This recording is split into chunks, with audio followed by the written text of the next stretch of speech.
you know I love this game, and I've spoken about the Chinese faction before, but now we have a new Chinese hero. So would he be strong in real life? Would he be a tough warrior to beat? Okay, so first and foremost, I love this hero. I really like him in terms of the looks, the weapon he wields and his gameplay, although I hate, literally loathe, the unblockable fast attacks when I face him, but hey, we're not here to talk about that, are we? So in terms of his weapon, I would put him basically at the same spot as the Kensei, and that is because the Inodachi is basically the Japanese version of the sword that this guy is wielding, so they're pretty much the same weapon. Now, as far as his armor is concerned, in its basic form, it's a little questionable, to be honest. I got true prestige with the man already, and I managed to get a much better version here that you can see, where he wears a helmet and a full bronze lamellar armor set, which would make him better than the Kensei in my book, because remember, real samurai armor would have been made of iron or steel or hardened leather, but in the For Honor universe the situation is different, because the Kensei, just like all other samurai heroes, are using wooden armor. The reason being that because of the law in the territories, that in the domain of the samurai, they don't really have much iron ore, do they? Differently from, for example, the Knight faction, so they basically can't produce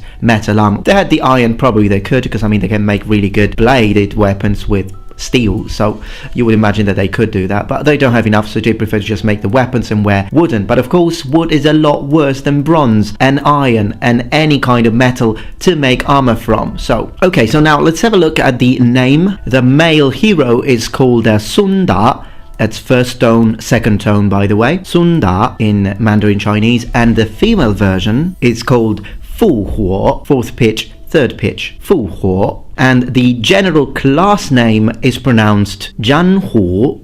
So there are two third tones, two third pitches, but of course the first one is pronounced as a second pitch. For those of you who know Chinese, when you have two third tones, one right next to the other. The character looks stunning, I really like him, but in terms of protection, the sort of torso that he's wearing is not really the best deal. I mean, he's got his entire upper torso unprotected, and if you look at a much more previous kind of armor that they used in China called Templar, which is kind of similar, as you could see from these pictures, it was protecting a lot better. It was protecting the whole upper torso, and it was also worn over other layers of armor, usually lamellar and whatnot. In terms of armor, not very good. His hands are completely unprotected, and his limbs are generally protected by what seems to be leather, so very lightly protected. And it does say in the For Honor wiki, it does say that they prefer to not wear heavy armor because they don't want to get slowed down. Not only this doesn't make sense in our world, because you know the functional armor, when it's properly tailored, it wasn't particularly thick, it was just, you know, there was a lot of overlapping, and so when you wear armor and you're trained for it, you can still cover your entire body and be quick, agile, run and whatnot. But even in the For Honor universe, it doesn't make sense, because the TND is very well armored and he runs like crazy. The Zhanhu, the general, is also quite well armored and runs like crazy, moves very quickly. And never mind, you know, if you even look at the Knights faction, they can still roll on the ground and they can still run and go up and down ladders. They don't seem to be slowed down by armor. No one seems to be slowed down by armor, so I don't think that this makes sense within even the universe and the law of For Honor. So I would have wanted them to be a bit more protected, but that's just me. So for those of you who have seen my top 10 to 5 list video, you might want to know where exactly I would have placed this hero, so let's just do that. In his basic gear and basic form, in my book, he scores a number 13 in the previous list, so stronger than the Peacekeeper and all preceding heroes in the list, but weaker than the Warlord and all following heroes on the list, mostly because of the gear that he's using, but his weapon does give him some reasonable range advantage, so even though his head is completely exposed, 13 is not bad, it's middle of the list. The Zhanhu in this kind of gear instead would have scored at number 8, so stronger than the Kensei but weaker than the Shugoki. So basically the armor alone gets him 5 spots on the list, and as you know, I do believe in the effectiveness of armor. It is just a fact. Armor worked and changed completely. A person in full armor or with a good quality armor is just a lot harder to kill, and that's pretty much what you want when you're on the battlefield, don't you? Zhanhu, For Honor wiki tells us that it literally translates as to slaying tiger. I've got to politely disagree with that, because yes, the second character that we are pronouncing Hu, it does mean tiger in Mandarin Chinese, but the first character actually literally, since you're saying literally, it literally means to chop or to cut, so it's a chopping tiger or a cutting tiger. Yes, in a wider sense, you could consider the character to chop or to cut as the character to kill, you could give it that meaning, but we're talking literal here. So the literal translation of the word to kill is sha in Chinese. So we just said that the lamellar version of his armor would be really good, but let's have a look at the basic gear a bit more closely. As I was saying, basic gear not all that impressive.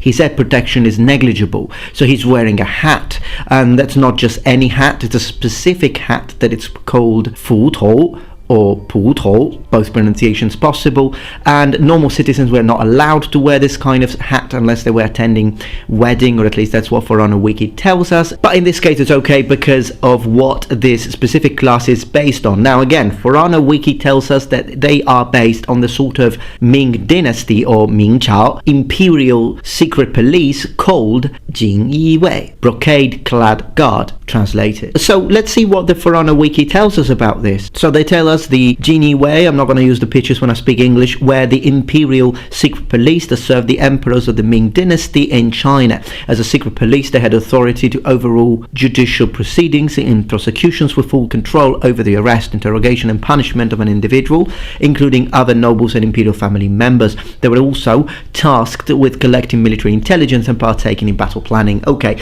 so that is partially right. Let's continue reading and then I'll say a point or two about this. Their name comes from how these guards donned a distinctive gold-yellow uniform and a tablet on their torso. Okay, overall correct. I'd like to underline that yes, they began as a sort of secret police corps, but they were also technically military. Not just police. In 1369 they became an imperial military body. So these guys were military, 100%. So what they say about the color, a style of decoration, the brocade that I mentioned, decorated with silk and gold and whatnot, thread, yeah, that's absolutely typical, but the color is not. I mean, if you look at the actual representations, period of representations of the imperial guards, you see many different colors. You can see yellow, you can see blue, you can see red, you can see green. So it's not the color, it's the pattern. So now we understand that the sort of cuirass that he's wearing, it's based on the lux that these guys were wearing, and it protects him both at the back and in the front. Loosely based, I'd like to say, but again, this is a fantasy universe, so it doesn't really matter as long as it gives us an idea of the cool kind of imperial police body that they had during the Ming Dynasty. I think that's absolutely fine. Okay, so what do you think of the Zhanhu? Do you like this hero? Do you enjoy the skin? Do you like the gameplay? And are you thrilled by this new addition to the Wolin faction? I'm just pronouncing the pictures for those of you who appreciate Chinese. I try not to overdo it, but it's how it's pronounced. It's Wolin. It's third and second. And just to give you a little bonus there, For Honor in Chinese is actually pronounced Rongyao Zhanhun. That's how you say it. Rongyao Zhanhun. I really liked him. Very good hero. My favorite in the Chinese faction. He's my favorite. Number 2 is going to be the Tiandi.